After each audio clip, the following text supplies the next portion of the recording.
Okay, so my software is installed, it's hooked up to the plumbing system. Now it's time to start pressurizing my system. First thing is make sure that the bypass, in this case the factory bypass, make sure that the bypass is in bypass position, like this. For more information, just look in the installation instructions, it's all explained there also. So now my softener is in bypass.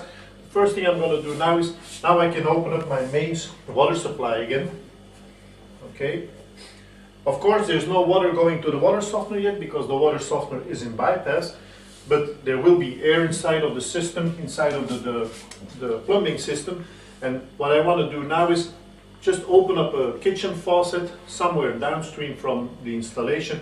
Let the water run for maybe 1 or 2 minutes to make sure that all the air, all the impurities that may result from the installation are washed out of the installation.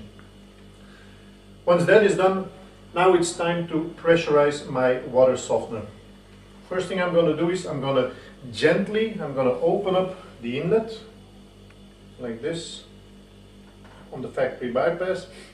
And in fact, what's happening now is, now my water softener is being pressurized.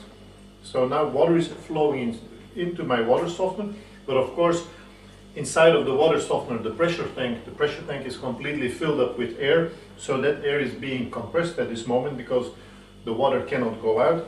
Now I'm also very slowly, I'm going to open up my outlet. Okay. And I'm going to open up my kitchen faucet again for a couple minutes. I'm going to open it very slowly, very gently, because initially there's going to be a lot of air that comes out. So that's what I want to do now.